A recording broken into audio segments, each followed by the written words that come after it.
more, wag less, don't bite.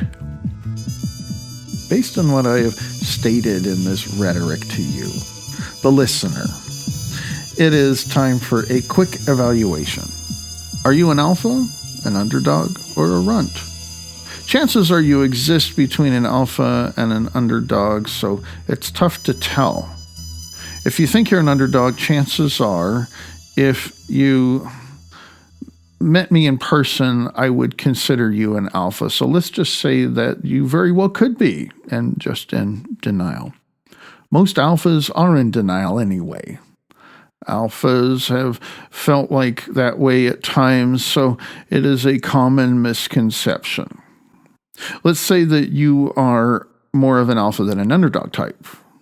If you are, and you've made it this far in this audiobook, that's a good sign that you are quite lucid and can very well be useful to society in this manner. But be warned, you might lose your status and ranking if you cause underdog types individuals to get visibility. If you are an underdog, having researched this subject and experimented for several years, I have found that the answer is not very hopeful. In fact, it's just downright depressing. You are supposed to wag your tail, beg, and follow. You are not supposed to bite or even bark if you are going to be an alpha. The alphas will not only bite you, they will get all their followers to bite you as well. So what's the point? I have told you a lot of problems and very few solutions. The sad reality is that there really is no magic formula to solve this systemic global pandemic. And at least not some type of, magic spell to cure all, like, alakazam sort of a thing. Getting louder means getting more lashes. Even speaking the truth softly and tactfully can get you a flood of flogging. There are some underdogs who do create an unfair advantage to terrify, terrorize, threaten, and even cause great harm to others as a result of their trying to escape their low role in society. Somebody who really has something valuable to contribute to the world, who has suffered in silence for a lifetime, might consider using violent force. However, this will create a paradox. The oxymoron of somebody trying to contribute to society by means of inflicting harm has just contradicted their very existence. Therefore, even if somebody has something that needs to be considered or that is authentically and undeniably valuable, any harm done to gain attention might as well either discredit them or create some kind of energetic equation. Providing to a community is an equal amount of harm in conjunction with an equal amount of good as a sort of effect on civilization that would create something close to a number zero. Maybe you had a worthy cause, a groundbreaking idea, or a priceless creation, but bombing a building or something like that wouldn't be worth it. After all, I can't imagine someone going to that extreme who would be the same kind of person who also sincerely wants to help others. Therefore, we are stuck at another impasse. I said there's no magic formula, and that's half right. There's no formula, but there is magic. Personally, I don't rely on some kind of higher power in order to transcend our reality and produce what we might consider a miracle. I do believe in faith. I believe in faith in itself. The more plain and generic, the better, in my opinion.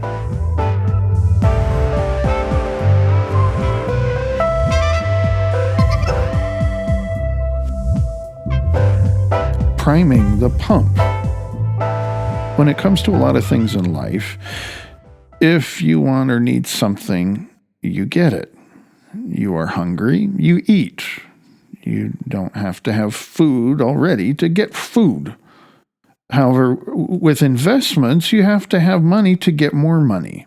On the other hand, a panhandler will probably get donations if he reaches out with an empty cup. Ironically, he's likely to get more if there is already a few coins in his cup. I've noticed this with doing stuff for tips. It seems to have some sort of psychological effect on others that when they hear good music, in addition to seeing a tip jar, they might not put any money in the jar unless there's already some in there.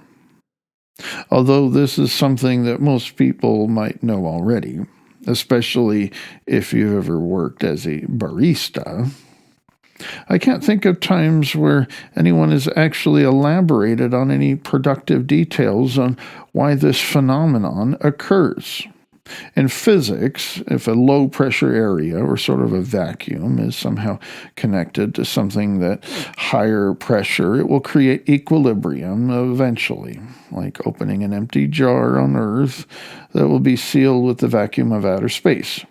It had no air, and as a result of being exposed to air, it got air. Very simple. It had nothing to get something. Similar principles to thermodynamics and other sciencey stuff in the context of sociology, especially when a social environment is not mindful of ranking and status issues. You will have the opposite effect. You have to have it to get it. As a homeless guy, nearly starving to death, approached a bread line and was asked if he had any food, he replies that he's here to get food, but he's turned away somehow. That sounds crazy. However, those kinds of things happen all the time when it comes to the currency of how much attention someone is getting as a result of what they are actually contributing. This absurd law of you have to have it to get it became apparent to me when I spent a few years trying to hire a public relations firm concerning a few media-related things I was doing. Nobody locally was willing to work with me, so I called around the country. I also connected with public relations professionals overseas, in addition to the fact that I had an inside connection ahead of time, plus the funding. They all found excuses not to work with me. They were supposed to be a middleman between me and the press, which was unjustly suppressing my creative output in addition to my social justice work. I was even having to buy interviews and articles only to have the material soon taken down. I just assumed that if I had a newsworthy story and a lot of money and that something would happen. And not even PR people would accept my money. Therefore, I searched more and found some kind of, get this, public relations person, for lack of a better term. This was one of those professional coaching types of businesses. This was supposed to be a middleman to the middleman. As absurd as it was, I thought it was my last chance because all else had failed. Again, I was given more excuses as if my money was somehow no good. I couldn't even pay someone to get me to pay someone else, to get someone to talk about me to other people. It turned out that I had to be famous to get famous. After all, that's more economical to run a buffet for people who have just already eaten. In order to get a significant amount of press, I needed to already have had a significant amount of press, and then they would help me to get even more press.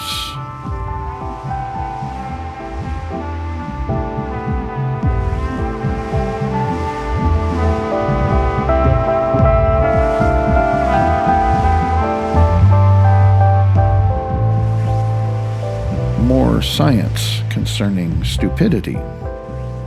This behavior might be excused as being human nature, but it's not. This is a learned behavior from influences that are tampering with logic and reason. This behavior resembles forms of insanity, not humanity. We are Homo sapiens, wise ones. That's what it's called. Stupidity is something that is imposed on us. Stupidity is also something that is imposed on us by smart people who want us to be stupid so that they can get us to do things, think things, and be things that they want us to be. Sadly, the alphas have succeeded in not only propagating a way of thinking and being that benefits them, they have also gotten their followers to defend and enable this ideology, in addition to practically denying that any of this actually exists. The press was just one example. It's just that since my activism and multimedia work were very dependent on getting press, this particular industry has been a reoccurring issue for me over the years. From the perspective of public relations firms, they want more money and less work, and there's less work when someone wants exposure who already has a lot of it. From the perspective of the press, they want more readers, and if they give exposure to those who already have a lot of exposure, it draws more attention to their businesses. In addition, it has to do with public figures that make them feel more safe as opposed to outsiders. Another creepy principle involved with this ideology is that the backwards moral code of believing that it's somehow wrong to want attention. I suppose if you are dying and need medical attention, you just sit near an emergency room and humbly and politely just hoping and waiting that somebody will see you before you die. There are times in our lives when there is absolutely nothing wrong with wanting attention. However, it's so shunned on by society. And I'd imagine it stems from this ideology rooted in the constant influence of overrated leaders. In addition to that, part of their moral code is also the idea that if those who have a lot of attention deserve it and therefore deserve more of it. If an influencer gets that much attention, that's sort of an unspoken code that it gets followers to assume that these leaders don't want more attention. Some of this has to do with how rarely we ever observe them demanding more attention because they are probably not going to do that publicly. At the same time, they don't need to ask for more attention. They don't need to approach people to get more exposure. Their power enables them to get it. All that attention comes naturally to them, and the more they get, the society snowball effect enables them to get more. Besides getting press, there are obviously more ways that people gain power. This principle of having to have something to get it also works in relationships. I find it disturbing, looking back at my life, how much I was ignored in the dating scene when I was single compared to when I wasn't. Once I started seeing someone, I found it bizarre how much attention I would get. If I were single for months and sometimes years, I found someone who wanted me that could have been for various reasons. It was as if a considerable number of others wanted me as a result of me being ironically unavailable. Perhaps you were desperately job hunting for several months or years of your life until you finally got your dream job. Somehow, all the employers that rejected your applications wanted to hire you. A lot of us have seen this unfortunate phenomenon work in our lives and in the lives of others. Often we don't even acknowledge it's happening.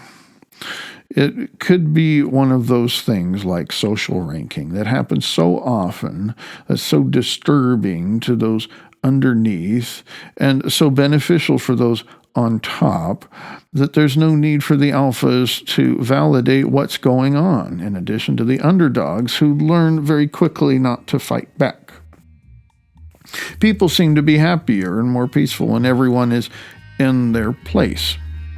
But for those of us who dare to bark more and wag less, things can get ugly, very ugly, if this unwritten and unspoken, complicated social matrix is ever tampered with.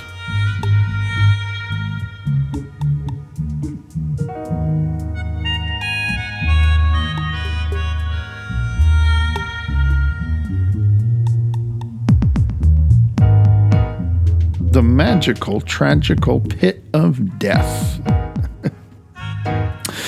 Imagine you are out of water and dying of thirst while lost in a vast desert. You stumble upon an old well, but the pump does not seem to work. If you know anything about pumps, sometimes you need water to get water. You need a relationship to get a relationship. In some cases, there are times when you need a car to get a job and you need a job to get a car. You are stuck. Life has you cornered. You are stuck in a pit. There were times in the life and work of Albert Einstein when he was trying to communicate some ideas about time, motion, and the speed of light and other concepts, the ways that people would understand them better. So, therefore, I'm going to conduct a thought experiment in the context of creating magic in your life.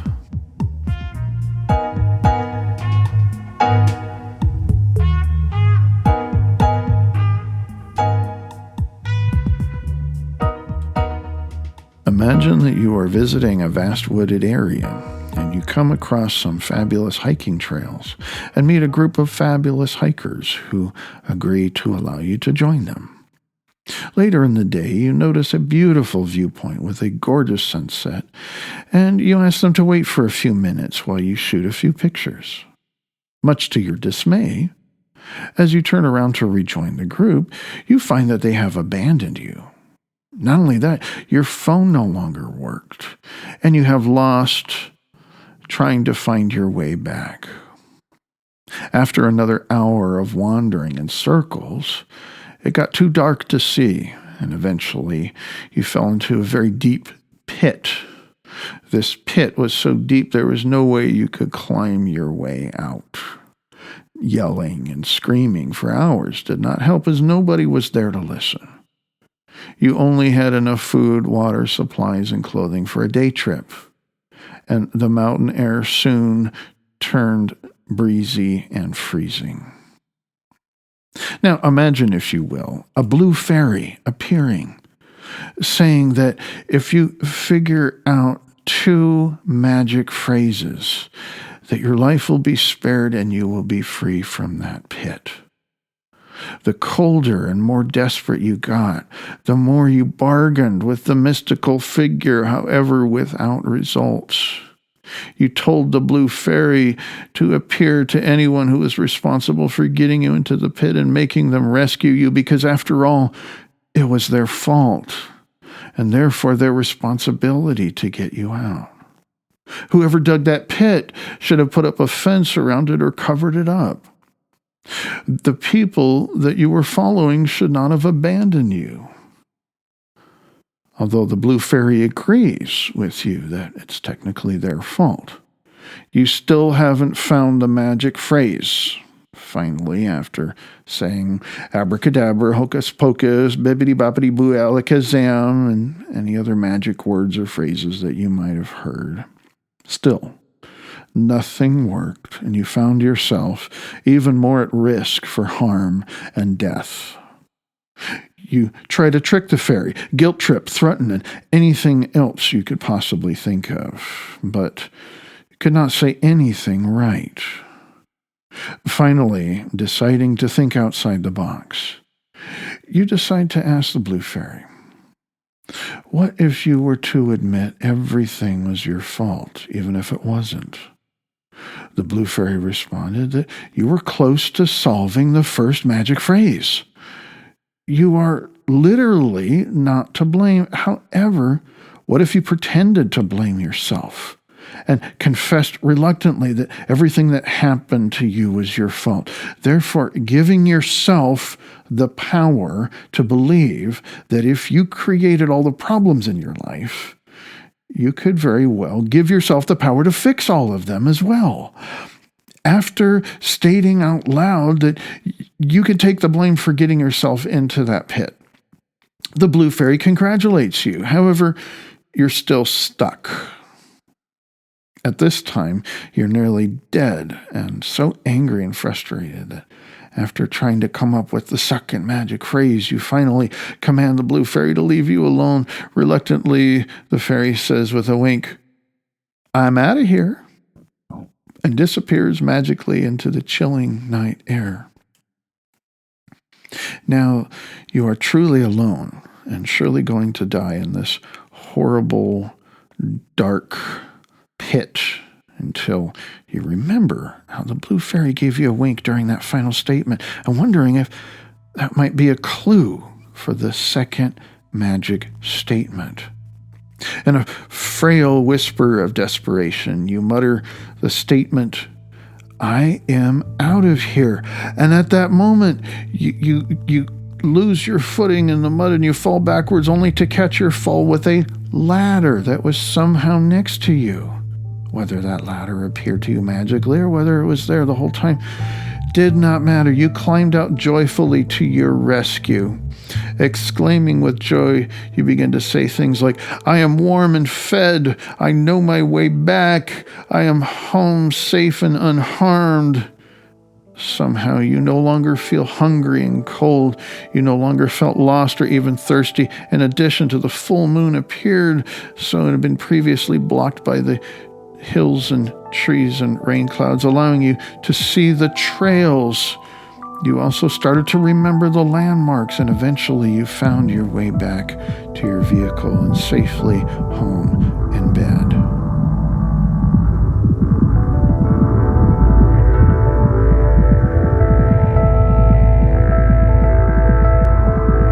Although I don't necessarily believe there are such things as magic words or even magic phrases, although people have put their faith in witchcraft and all kinds of religious and spiritual traditions for thousands of years. I personally believe that, without going into a lot of detail in this project, that forms of mind over matter and concepts that cannot only be proven scientifically, they can be applied practically to anyone who follows simple, universal principles. You don't need a mediator or a middleman or even some kind of higher power. You and your miracle. Whether you believe the power is in a god, a talisman, or even in yourself, one thing is certain. The power is in the right recipe. You have faith and faith itself, and that's a subject for another project. If you are stuck in a situation where you have to have something to get something, you will need to find a way to create something out of nothing in order to get more of that something. And that will take something that will probably defy the laws of nature, or at least the nature of our modern civilization. Personally, and in order to create a new me, I experimented with a lot of practices that I have been exposed to over the years and adjusted those practices to further meet my situation, in addition to creating my own methods as well. In order to turn somebody from a runt or even your average underdog into an alpha, in every single instance in history I have studied, There was always others involved. Although this might have discouraged me, I just assumed that I wasn't the only person in the world, or even in history, who has willfully and alone transformed myself without the help of anyone else. When attention is bestowed on somebody by various followers, in addition to being given entrance into places of influence by leaders, it is tough to say whether it had anything to do with magic or even the will of a person who has or was transformed from a follower into a leader. Having no specific examples, I could almost say this was unprecedented, but that didn't stop me from trying. Although I did find it very discouraging studying the biographies of those in history whom I identified with when it came to similar career paths, lives, limitations, and abilities. They had at least one powerful person who let them in. In other words, they waited to be discovered. Some waited decades, while some were lucky enough to be recognized when they were children, while sadly some didn't get famous until after they died. If that's the case with some gifted people, this also got me to wonder about how many talented people are entirely buried in obscurity, never to be seen by anybody ever again. This led me to conduct a continuing side project in addition to the other related work when it comes to this vast subject.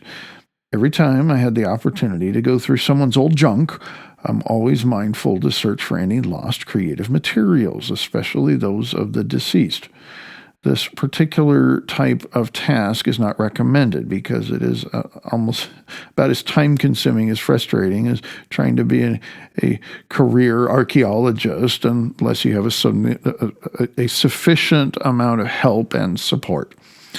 Yard sales, estate sales, abandoned houses, and storage units. The list goes on, where somebody might find hidden treasures like the story of the posthumous artist in Chicago, I mentioned at the beginning of this. Although I have found a handful of written pieces, music, and artwork over the years, one man in particular comes to mind. I was visiting a friend whose landlord had been going through some old stuff and throwing out various papers and things from his life, as well as stuff he inherited from family members.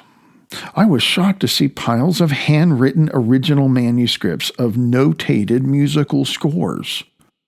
Most of them were dated around the 1920s, and this particular landlord considered them about as worthless as scrap paper.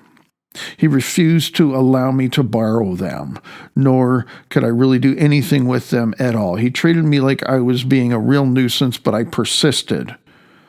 Whether I had his explicit permission or not, I began to lay them out individually on the floor and photograph them with my iPhone.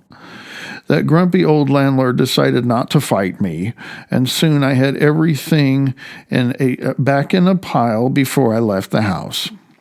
One of those papers was a published song, a regional piece. It made me wonder if that poor old composer was only able to get one song published. And by the time the Great Depression arrived, he gave up on his dream and disappeared into obscurity, like countless others have. A few of the other songs over the years from a very old home video of a woman in Eastern Oregon who had passed on, reciting an original song that nobody had published. I recorded the audio. Another one I had archived was a senior who lost his mother and showed me a song she wrote. Although she did not know much about notation at all, I was able to arrange it. Before I thought about archiving these lost treasures, I remember one younger lady in Alaska who was dying of cancer, and how many brilliant designs she had created that very few of us had the privilege of seeing. Since then, I have asked certain creative people over the years if I can have copies of their creations or at least take recordings or photographs. I try to focus on people who will probably not live much longer and who are likely to never be discovered. I wonder if my collection has almost entirely exclusive works. I have told other people about my little collection. However, sadly, nobody yet has really wanted to see any of them. It's as if they were not valued then, they're not valued now. And those same principles of ranking and status still tend to follow someone even after they're gone. There was a 2018 documentary entitled "They'll Love Me When I'm Dead," attributed to Orson Welles. I don't think I got through that entire movie, not just because it was frightfully boring. It's just that I hate the concept of the title, especially when it's attributed to a hyper-famous household name like Orson Welles. It makes me wonder about all the other creative people in the industry who weren't appreciated while they were alive and thus remain unappreciated after they were dead. We also have some accounts of the rare opportunities that dead people have to get recognized. It's hard to say what makes me disgusted to most when it comes to any situation like this, especially considering the fact that if a dead artist gets very famous after they're gone, the artist obviously isn't around to benefit from a lifetime of creative work. It also makes me wonder about some of the family members, if they want artists to die so that they can not only profit from their work, but the value of their work goes up considering the fact that the particular artist who obviously never produce again, in addition to the fact that most families think little to nothing about their creative kin. Undiscovered artists and outsider artists are rarely valued in our society as much as, for instance, military and other positions in society. It is a common cliche for family members to look down on the aspiring, starving artist. Unless that artist is highly successful, that could also be considered a nuisance because of what other cliches concerning the stereotypical crazy artists, which is another reason why some people prefer creative people to die rather than live. There can also be one of those unconscious crowdsourced murder attempts by constantly and with subtle and obvious methods of undermining someone's will to live until they lose control. Let that artist die soon and put that tortured soul out of their misery, in addition to making us free from all that drama they cause at family reunions, in addition to letting us profit from their life's work because we deserve it. After all, that artist drove us crazy. They owe us. We would never literally hear loved ones of a creative soul say something as selfish and condescending as that previous statement. However, by the way a lot of artistic people suffer at the hands of their family members, I thought I'd paraphrase it into something that might be go well into the depths of their subconscious minds. If there were a door to recognition, that door would be something that had to be unlocked by somebody recognized enough to have the privilege to allow somebody to enter through that door. I was never lucky enough to have anybody do that for me. I screamed and banged on that door. I used guilt trips, power trips, and even reluctantly tried a few head trips when I was younger, and nothing worked. Finally, the only thing left that I could do was to transform myself magically into an alpha. By the time I got to the door, I was unquestionably allowed in because the alphas know how to recognize other alphas, just as leaders recognize other leaders.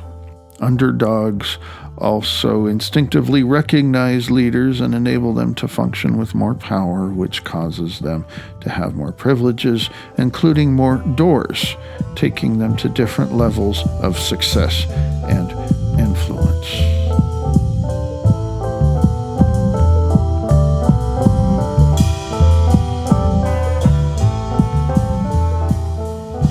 Metamorphosis. Part of our faith practices, for those of us who are believing in attaining this kind of empowerment, we might have to believe in something that might feel a bit sensational. I hear a lot of metaphysical types preach about transformation, and I get sort of tired of that word. It doesn't seem like a big deal to me, considering what I hear most of the time is in the context of transformation-based rhetoric. Perhaps all they want is a beach house and a sensitive New Age guy who's concerned about their orgasm while avoiding taxes. For me, transformation is a really big deal with a really big price to pay. When we think of metamorphosis, the most common image is the caterpillar transforming into a butterfly.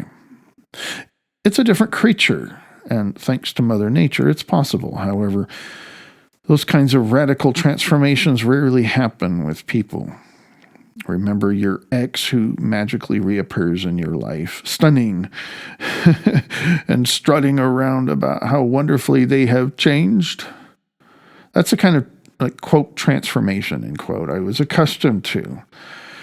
Just an improved nincompoop with a better haircut and basically the same nincompoop, but with a peer support specialist certificate.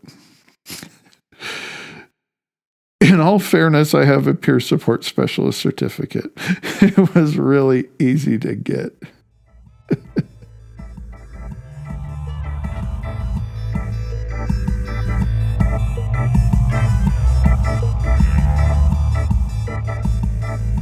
I say sadly a lot for good reason. Sadly, I hate to create a sort of owner's manual that doesn't have practical application. In fact, the term practical application was stolen from a seminary-type school. I was trying to study homiletics. Sadly, with a lifetime of experiences, years of study in addition to trial and error, the problem in society is as old and as common as greed itself, with an added bonus: widespread denial. Speaking of religion, I've had noticed that one thing that helped my previous faith was proselytizing. Sadly, I converted people to my faith, which was anti-science and harmful. Although I had the support of billions of people, roughly 2.5 billion people believe in some sort of Christian faith, sadly, I have yet to convert an alpha-type person to someone who believes in these concepts. Sadly, we rely on these majestic gatekeepers for inclusion, attention, and information. Sadly, aside from faith practices, there is nothing we can do at this point to create fairness and balance at a time in history when the attention economy is in such an extreme state of anarchy while enabling a hidden caste system. Sadly, it's the runts of society who will most likely need to be the ones to toot their own horns. After all, social movements seem to begin with those who suffer and are complaining, and the movements are usually not caused by those causing the suffering. Having spent a lot of time with educated progressives, I am tickled at the constant attempts to not only tell people how to talk, they also seem to get a kick out of changing their vocabulary on a regular basis. I'm old enough to remember when teachers used the term American Indian. Therefore, I thought it'd be funny to tell people how to talk, especially our leaders. It's a part of my proselytizing. I would like to push terms like alpha traits and things like that to be included in our beloved diversity statements. After all, those are biological characteristics like age, race, and gender. Imagine what would happen if enough people would spread the word. In my areas of work, I have plenty of opportunities to try to shed light on this subject. Activism, entertainment, arts, and education all have to do with attention and visibility. Activists, as well as educators, ironically, must operate on the same principles as rock stars unless they have a significant amount of institutional support. If the venue, or some type of hosting organization, is constantly defaulting to featuring the trending people actions, then they need to be tactfully confronted about it. The underdog who is significantly contributing to their efforts has a right to not only demand equality in most matters like this. I would go so far that the underdogs can also demand special treatment to make up for what they are lacking. It's like a wheelchair ramp, extra effort to enable equal access.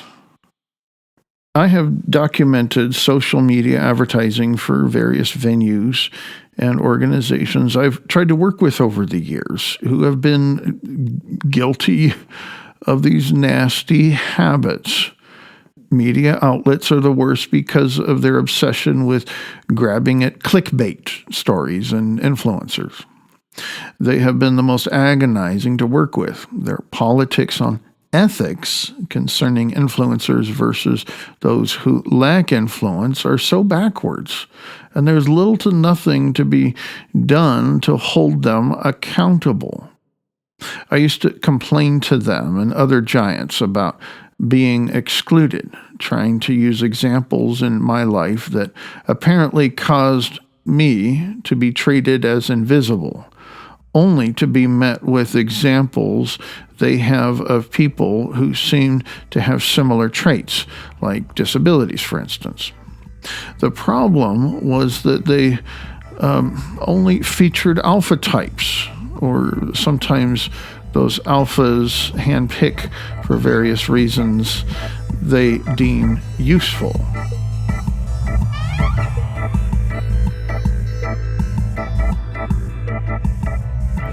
That's me in the spotlight, gaining my religion. Lately, my proselytizing has included a different approach, an introductory concept. Instead of immediately ranting about the things like, why are you only featuring trending artists? I have been taking an approach like, have you heard about Ron Hubbard? This is a tactic that cult members like Scientologists use for their proselytizing to qualify their potential converts. Perhaps we can ask our gatekeepers things like, have you ever considered that what we consider a born leader might have unfair advantages? And continuing with more questions like, maybe the majority of these influencers might possess a sort of biological component that enables them to hold people's attention. Chances are we lost them at the first question. And I'm not talking about the L. Ron Hubbard thing. But it's worth a try to gauge their reactions. Most leaders get weirdly upset. And the only times I remember them making direct eye contact with me, and they almost look away in some kind of trance. They might actually look me in the eye with some type of accusing expression. If these leaders seem to listen, or at least pretending to listen, I continue anyway, because I never know if my magic will create an opportunity for my seeds to be watered, so to speak. Who knows? They might have a dream that night of wagging dogs who decide to bark instead. enraptured in revelation, they just might call you the next day in tears of penitent sorrow. If the opportunities arise, I like to find the most tactful ways of allowing these leaders to take an assessment of all the people that their organization draws attention to, all the people that are the most successful at holding the attention of others, and compare that to everyone else, whether included or excluded, that is contributing significantly to the organization, or also those who are in need of just being considered if they might have anything tangible to contribute. The more I probe my leaders in such matters, the messier things seem to get. Although I might have to go even further. Those who lack support should not only get equal visibility, they should be considered to get additional visibility to make up for what they lack.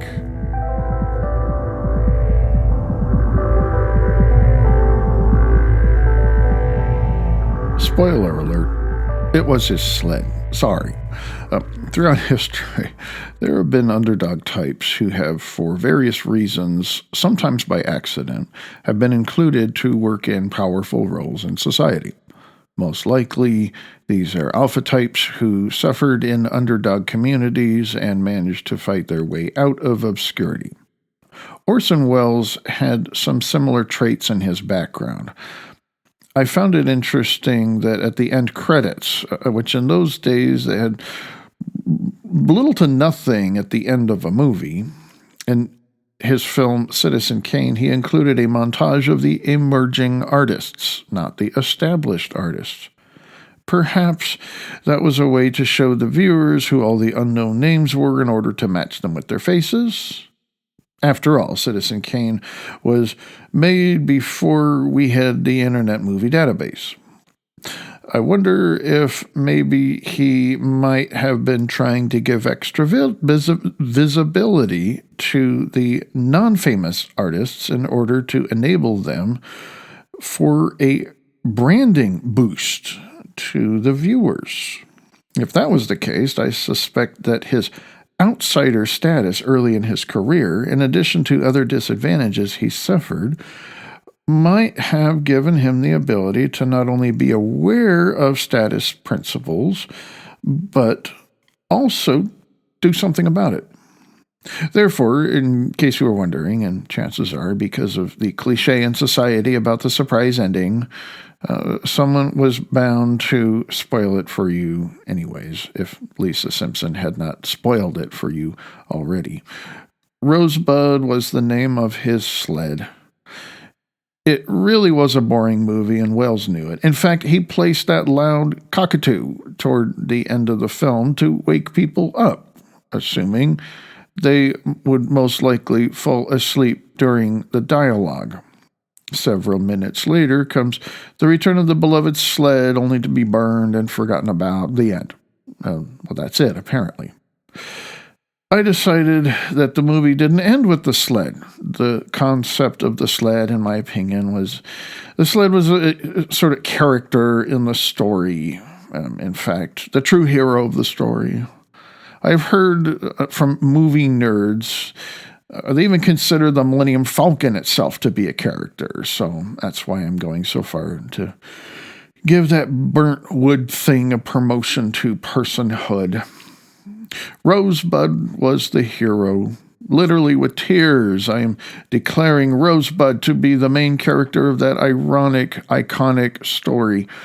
Rosebud was the central figure and the most important part of that long and drawn-out mystery. However, what happened to our hero? It's common knowledge that the Flowbee makes haircuts that suck. And speaking of vacuums, air duct cleaning scams attempt a sort of negative or reverse air vacuum thing that really doesn't work. In my experience, and based on years of looking into various institutions that are recognized as vocational support, they are way more harmful to the world than moldy ducks and ugly haircuts. charities, businesses, and government institutions that claim to offer forms of rehabilitation or support for the underprivileged workers seeking fair opportunities are nothing more than this: helping the successful get more successful. Otherwise, if there are alpha-type people who have somehow failed in a field or just need some funding and some education, those shams can be useful at times. Having spent years observing the methods of successful people throughout my life, in addition to having been exposed to a lot of success-related rhetoric, one thing is certain: leadership is nothing more than mind control. Alphas are naturally gifted at winning friends and influencing people, hence the rhetoric, and need very few tactics to win at life. If people have money, they must have earned it and thus are not necessarily greedy, but the people who want money are considered greedy? Those are not the things that people will say literally. However, I think that they think this way too much. It's even worse with power. If people have attention, they must have earned it, and thus not necessarily greedy, but the people who want attention are considered greedy. Those are not things that people will say literally. However, I think they think this way far more than they consider wanting money to be some kind of evil.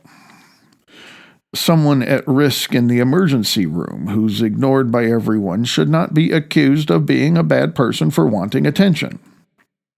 Sometimes it's necessary to want attention if someone needs attention. When it comes to career issues, denying someone the right to their vocation can be a death sentence for many gifted people. Although not apparent, it will most likely manifest itself in self-harm and other ills of society, including bad poetry. When I propose to tell people how to talk, I have plenty of examples. Educated people are often peeved at the misuse of the word literally. There are also these wondrous little things in the universe that we refer to as fresh frozen and friendly fire.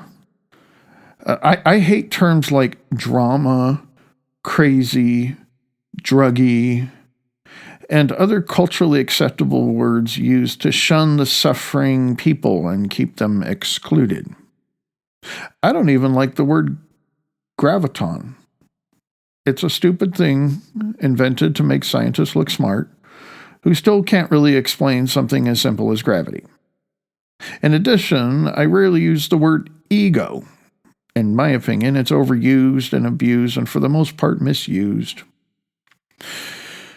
People who are seeking attention, whether sincere or not, are so easily dismissed as ego tripping or labeled as an egomaniac, so that it becomes acceptable to get away with such accusations even without looking deep into the context of the situation. Those who are naturally given excessive amounts of attention don't seem to get those accusations because the same types of followers whom might make such accusations tend to protect their gods. Their leaders aren't ego-tripping because the followers enjoy worshiping them. The concept of ego is a modern word like spirituality. These have been trendy to use for generations now, and I think we need to look deeper into what these lovely little things actually mean these days. When I'm told of someone who might actually deserve a term like egomaniac, I explain it in a different way. This is likely just an overrated person who is privileged or lucky enough to get a lot of attention, who has become addicted to power to the point of abusing power. Otherwise known as a power addict, not an egomaniac. I would rather use terms that explain my position more clearly. If someone has something that's worth the money, charging a fair amount and trying to sell it, there's nothing wrong with that. If someone has a skill that's valuable and worth being considered, there's nothing wrong with people trying to sell themselves and thus attracting attention. However, those attempts are often marked as ego problems and shunned by society, even without looking deep enough into whether someone actually has anything valuable. Even when trying to knock on the front doors of the gatekeepers, in my experience with cold calling, leaders and their cohorts that might actually find a minute to look into my work are doing so to find something to exclude me rather than finding ways to include me. For instance, one of my projects, Dialectic Flowers, has been accused of being too loud in addition to being too quiet. I have been dismissed as right-wing and dismissed as left-wing. I have been dismissed as too conventional and too unconventional. It's all based on taking a snippet of some random thing I've published somewhere out of context in order to brand me as something that I might not be. Decca Records believed that guitar groups were becoming obsolete and thus rejected the Beatles. You have to wonder how much talent goes completely overlooked by every gatekeeper in the world and subsequently traps them in obscurity. Citizen Kane, for me, doesn't end with the burnt sled and the end. The significant ending, in my opinion, has to do with this. Most of the principal actors in Citizen Kane are new to motion pictures. The Mercury Theater is proud to introduce them. Rosebud is the hero of the story and a symbol of not only what film geeks like to portray as the protagonist, innocence and smart stuff like that. I see Rosebud as a symbol of somebody who had the answer, who was forgotten about and thrown away. Although this probably was not the conscious intention of the filmmaker, I like to believe that there's a connection to the burning sled and the talent montage. I must also point out the irony of this sort of self-fulfilling prophecy related to the reaction of those in power had with the film concerning its release, press, awards, and other issues concerning visibility and reputation.